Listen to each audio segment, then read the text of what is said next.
I've been at Block for 4 years actually, and I was doing lifecycle marketing for most of my career, always being a little bit more on like the technical side and doing like platform migrations, data analysis for campaigns, really like sophisticated personalization, syntax, stuff like that. And so, Block has been so enabling of like an innovative and like AI first culture and really allowing people to be like, have like a builder mindset. That is like the thing that Jack Dorsey is always advocating, is that we are all builders. And so about a year and a half ago, I just started, really diving into AI and found that I really enjoyed it. And then people were starting to just like slowly trickle in and come to me with like questions that they had.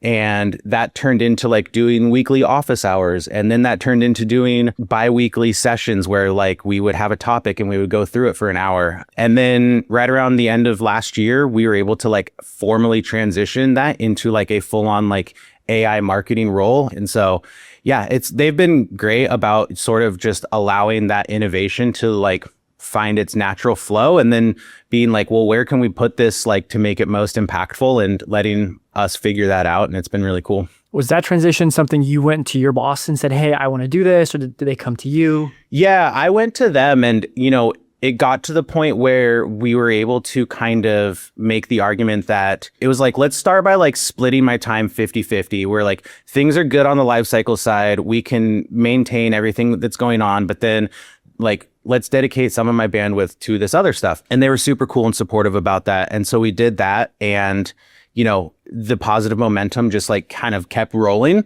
And a few months after that, we were able to be like, hey, like things are still going really well. The drive to be more sort of AI focused in especially marketing roles is continuing to grow. And so we see the demand is, still accelerating, and there's still more opportunity for us. So, let's continue to push it. And they were super supportive of that. How much of your role is doing the work versus enabling other teams? It varies, right? It kind of fluctuates based on just the nature of whatever's happening in the current moment. It's been like less enablement as of recently, but previous to that, like it was a pretty fair balance. And I think it's just been like people are super busy right now with things, and like, people's workload and bandwidth changes. And so I totally understand if people are like, hey, I missed office hours for like the last couple of weeks. I've just been like really busy with a project. It's like, it's all good. Not a big deal. So yeah, I'd say like a lot of it though is building. And I would say like the one thing that I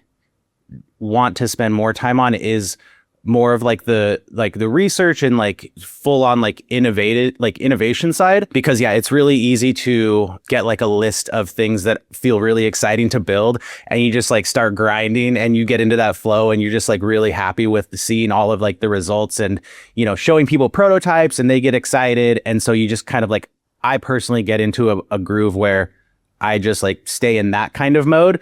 And then once I'm able to pull myself out and be like, oh, like I need to go dive into something new that is like unproven or untested.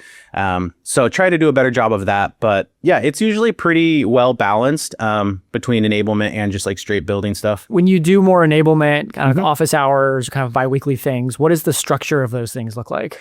My personal philosophy that I've sort of just kind of developed and championed fully on my own is to be as casual and approachable and accessible as possible. I think AI came across the entire like tech sector just like a wave, and I think for a lot of people who are non-technical and in non-technical roles, it can be super, super intimidating. And so my entire thing ever since I've been doing this is just to be as approachable and like as accessible as possible. And that was the reason we started doing office hours, was, having 300 or 400 people in like a live stream and asking people for questions is like super intimidating for people who are already intimidated. And so, having weekly sessions where like I keep the agenda super open, and I just, we just hang out and just talk really comfortably and try to break down those walls that sort of like put people into a mindset of, feeling like they have to be doing it right, or that there even is a right way to do it. And then for like, actual more guided enablement sessions, we will develop sort of like the curriculum or schedule based on like user input, like I did one for the block compliance team, and like that one was very much like I worked with their education coordinator, and they're like, here's the stuff that the team really wants to dig into.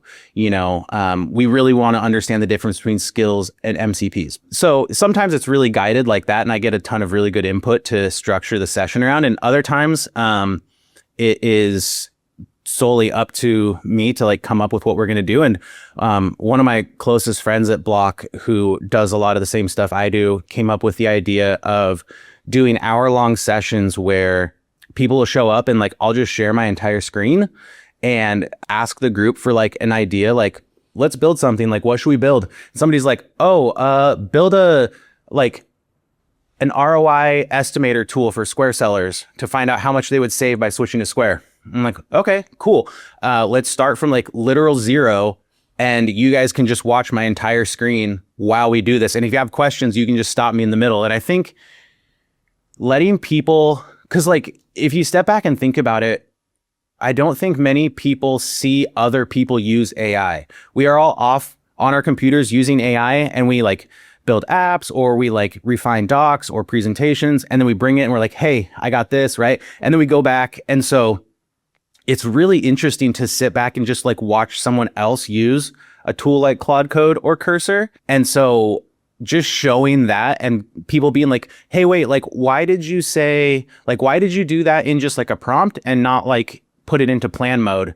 And we can step back and be like, well, it wasn't a super complex request and it didn't have multiple steps. And so it's fine to do this next part, though. We will throw it into plan mode and we will go through like, putting together a structured like implementation spec before moving forward. And that's just kind of like the nuance that you can get into when you're actually just like working literally on a project and everybody's watching. For someone who's watching who maybe wants to step into a role like yours, do you have any advice for people like that? You have to be bad at something before you can be good at something. And that's what I tell people all the time when they come and they're just like, I don't even know where to start. They're like, we have all these AI tools and we're all supposed to be building stuff and I don't even know where to start. And I'm afraid I'm going to do it wrong. And I'm like, listen, you're fine. You're totally fine. There's no wrong way to do it. And you have to be bad before you can be good. And so I think like for somebody wanting to do like marketing, AI engineering stuff, I would just say like, figure out the best way for AI to extend your creativity. Because a lot of people gravitate towards ideas of how do I use this just like a tool? How do I open this and like get what I want out of it? And I think if you step back and approach it more from a mindset of how do I use this to extend the creative capabilities that I can have, it unlocks a lot more of an open path to where you can find true inspiration and build things that will be really impactful. So yeah, I think that's like the best place to start is just to like, all of the models are getting so good that it's like, whichever one you choose to use, like you said, like just throw on Opus and use it for everything for a while. And it's less about the actual models and whatever like app you're using and more about just how do you personally find a way for it to make you even more creative, and then take that creativity and make it really capable into something that can, have an impact.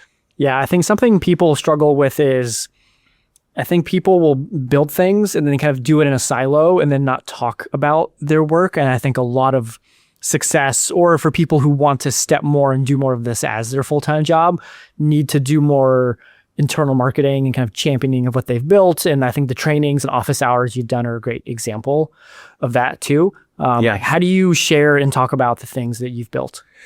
Yeah, I think a lot of people that I work with would probably be like, that sounds like me. Like I sometimes don't do the best job of promoting my own work, but I get it. Like especially for something that people are new to, and if they step out and build an application or a workflow with AI, it can be scary to put that out in front of people. We really try to champion that. Part of like the enablement side of my role is being ever present in like one of our Slack channel communities. It's just called like AI Builders, and we champion it to be a place for non-engineers to ask like AI questions. And so, we like proudly champion that like this is a place for us to ask whatever we want. And, sometimes if people have something worth sharing that I know about, I will sort of put them on the spot, and I'll put a post in there and be like, hey, shout out to this person. We worked together on building her first application and it is so cool. You guys should go check it out. And just trying to like sort of get that ball rolling. But yeah, I think it's just like creating opportunities like that, whether it's through like Slack or, regular recurring meetings, to really put people's work out there and show them that everybody wants to be really excited about what we are all doing. And as soon as they see something, they are like way more blown away by it than we expect people to be. And then it usually has like really useful, inspiring qualities about it where it like makes somebody be like, oh, I could do something similar, but then like change it for a different use case or my role and maybe do something really cool. So yeah, it's definitely one of the, I think, more complex sides of enablement is like getting people to openly and freely share what they're working on, because alongside all of this, people are still trying to do their jobs, right? And we're all super busy. And so, yeah, it's just kind of like trying to be that like always on like advocate for getting people like to share their stuff and encouraging that sharing and being like, dude, it's going to be great. People are going to love it. Just put it up there. Yeah, I think that's kind of the goal of this podcast too, is how do you get people on who can talk about the work that they're doing? Because at smaller companies, it might just be one person. And then they struggle with, how do I find other people to talk and share and learn from? And it sounds like it blocked. There's lots of people maybe who are all building together. And do you think there's a future where you all kind of come together in one like centralized marketing engineering kind of like org? Possibly. Yeah. I mean, anything's possible. It would be super cool. But yeah, I think you're absolutely right that like this podcast and just like you personally, like us connecting, it was one of those things where I was like, oh my gosh, this is so cool to find somebody like me out in the world, because I have found those people internally.